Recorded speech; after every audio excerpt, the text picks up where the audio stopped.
That Arsenal result is the kind of result that sends shivers through Europe. Now, something incredibly significant happened in this game that I'm going to drill down into. We need to focus on something that happened with Declan Rice and something that happened with Bukayo Saka. These two things really do give us an indicator on who Arsenal are this season, the difference that Arsenal have this season. These two moments really do encapsulate perfectly exactly who Arsenal are. But for now, let's just focus on the events. Let's focus on what happened.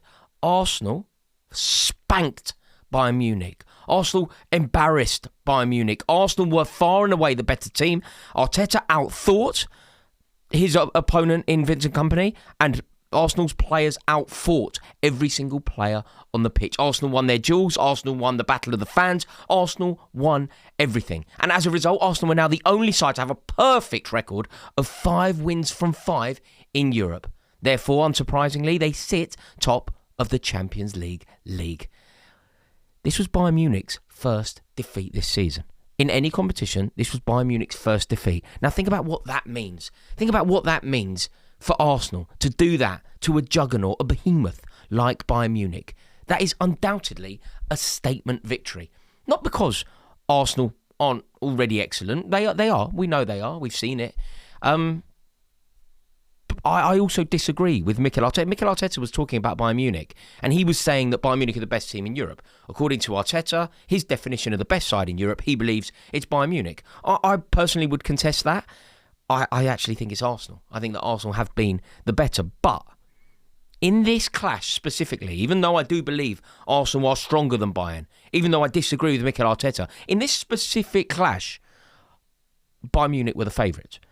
The reason that Bayern Munich are the favourites, is because of the beautiful players that they have and the success that they've been having this season. But the reason is because they are European veterans. The reason is because they have won the European Cup 6 times. The reason is because of their head-to-head with Arsenal. The reason is because of what they have done to Arsenal time and time and time again. I think it's been a decade since Arsenal have had any luck against Bayern Munich. And when you think about the clashes between these two teams, it's not favourable to Arsenal. And the history counts. 6-time winners versus no-time winners counts.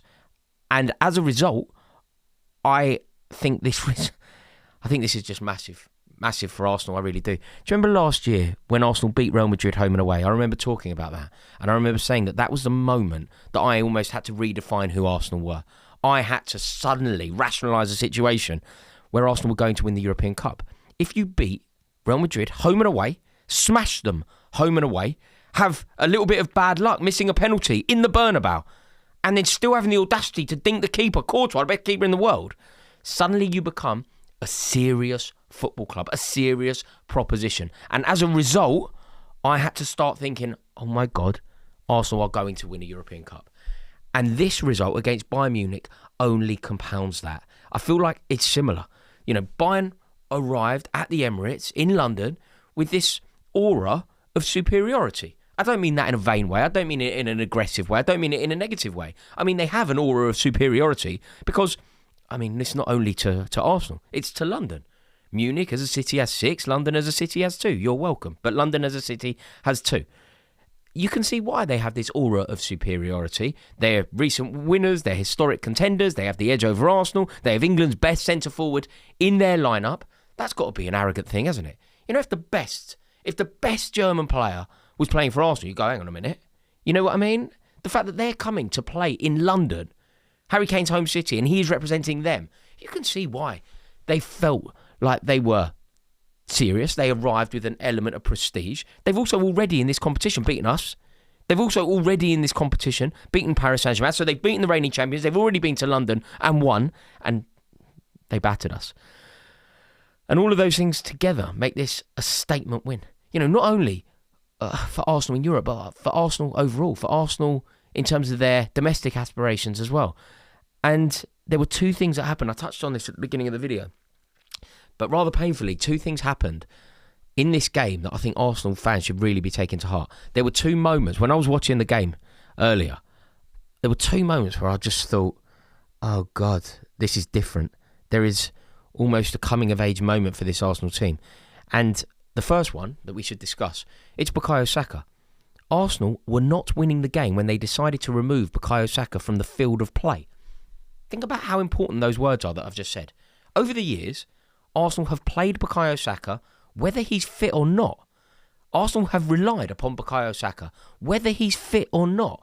We would argue that Arsenal could not get a result if Bukayo Saka wasn't in the team. Suddenly, the score is 1-1. Bukayo Saka is substituted. Now, this just doesn't happen. In any previous season, Arteta would never do this. He would play. He would have to play him. But now it's got to the stage where Arteta has so much firepower, goals galore in that side, so many options moving forward, that he can actually adopt that policy. And it's not a policy that I necessarily back, but you know that policy of starters and finishers, where you say something along the lines of Bukayo Saka's responsibility in the team is to exhaust that fullback for 70 minutes. So Bukayo Saka's responsibility is to make life as difficult for that fullback, run that fullback ragged, make sure that fullback is on a booking, make sure that fullback is having a torrid time, make sure that he is fundamentally knackered. And then you make your changes. And then you bring on fresh legs, you bring on a player like Noni Madueke, you bring on a player like Gabriel Martinelli, and it is the concept of starters and finishers. It's not a concept that chimes with me. I'm so not in this camp, by the way. I am so play your best team, start your best players. But this kind of concept of saving something back, it sort of works. And if you look at Arsenal's two second half goals, just think about how they came along. Like, they were scored by substitutes. Noni Madueke, Gabriel Martinelli. Mikel Arteta made it work. And the reason he made it work is because of this depth that they have in the squad. You know, you could think about Madueke's goal, actually. It was assisted by Calafiori, who also came on. I mean, Lewis Skelly wasn't having a great time of it, was he? I mean, he was responsible in some part for the goal, but that's a conversation for another day. But that would probably be the only negative. But the fact that Arteta is making these changes, Calafiori comes on, sets up a goal, and then the two substitutes come on and score.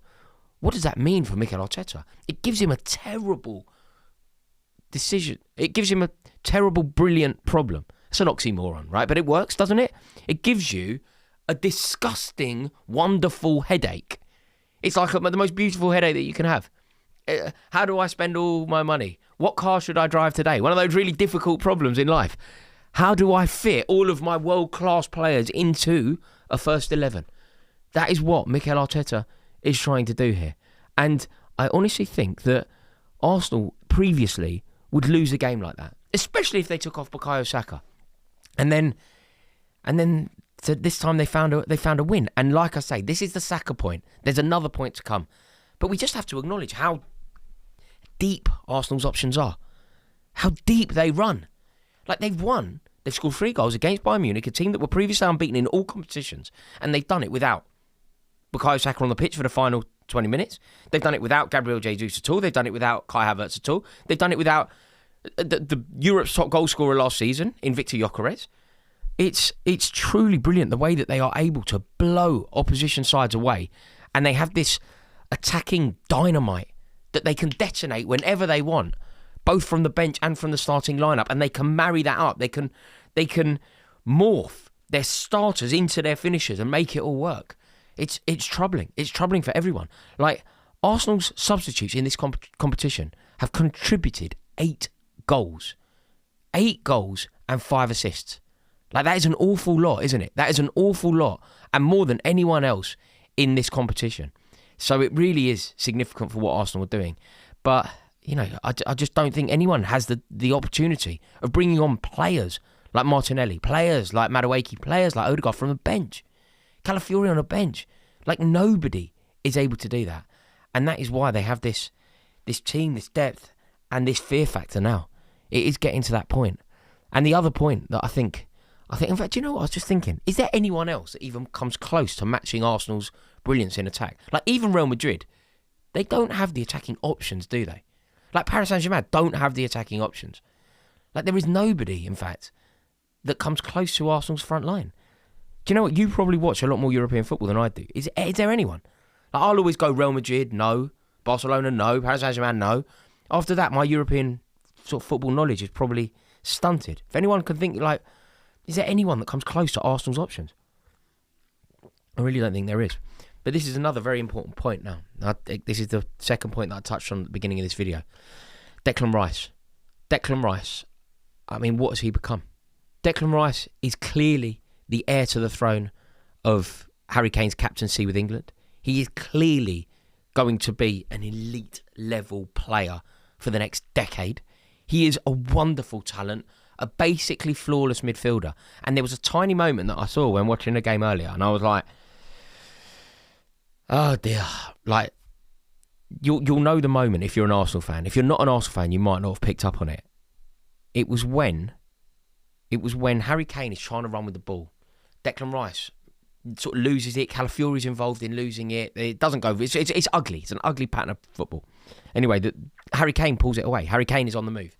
Declan Rice charges after him, charges after his England captain, makes a desperate lunge for the ball, makes it completely cleanly, excellent challenge, and celebrates like he's won a World Cup. Celebrates like he has won a World Cup. He jumps up, he looks at his teammates, he's like a warrior. You know, that gladiatorial presence. Looks around the amphitheatre that is the Emirates and sort of celebrates. And then you're like, wow, that's a geezer. That is a winning mentality. You've won a throw-in and you've celebrated like you've won a European Cup. Now, I know that people will be snide about that. I know that people will be snide. The reason that I've picked up on it is because I've got a lot of Arsenal mates and it went into a group. I thought, yeah, let me look out for that. Spotted it and I thought, yeah, that is brilliant. When you celebrate in that kind of moment like that, it makes you realise what Arsenal are building. It makes you realise the passion that is going on in that dressing room and the belief around the place. Like, I'm not sure, is there anyone who comes close to Declan Rice in terms of being a better all-round midfielder?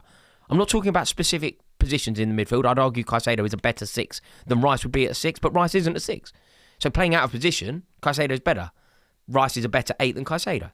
But I can't think of anyone. If we're not football hipsters for a moment and we just acknowledge the position of midfield, is there a better midfielder in the world? I don't know enough about him. Some would argue Pedri, maybe. Pedri, others would argue Jude Bellingham. But I just don't think anyone comes close to Declan Rice. I really don't. Like the personality, the winning mentality, the power, the dominance of the man.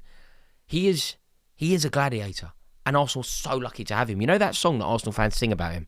Sort of being cheap. You know, they got the bargain effectively. You know, they paid 100 million quid and they got the bargain. It's true, isn't it? It really does feel like it's true. And the significance of doing it to Kane. Like Harry Kane's a class act. One of the best strikers I've ever seen. One of the best Premier League strikers of all time. Just ask Wayne Rooney about how good Harry Kane is. And he has an outrageously good record scoring goals against Arsenal. 15 in 21 he's got. Which is, I mean, it's massive. When you think he played for their rivals as well. And quite often played for a terrible team. But he doesn't really know this version of Arsenal. And you think about that outstanding goal record. Doesn't this tell you the story? Isn't this a microcosm for who Arsenal are? Harry Kane scored 15 in 21. This time doesn't get a shot off. Doesn't get a shot off. And that is the difference, isn't it? In previous years, he's scoring from the corner flag. In previous years, he has the running of the park. In previous years, his brilliance tells. This year, playing for Bayern Munich, doesn't get a shot. Arsenal are undoubtedly moving in the right direction. Could I ask you a favour? If you've enjoyed this video, please give it a like. Would you please give it some hype points as well? Apparently that really does help me out. And if you've really enjoyed it, why not click subscribe? It would be an honour to welcome you into this community. I'm going to be going live a lot. So click subscribe, put the notification bell on, and I wish you all a wonderful day. Ta-da.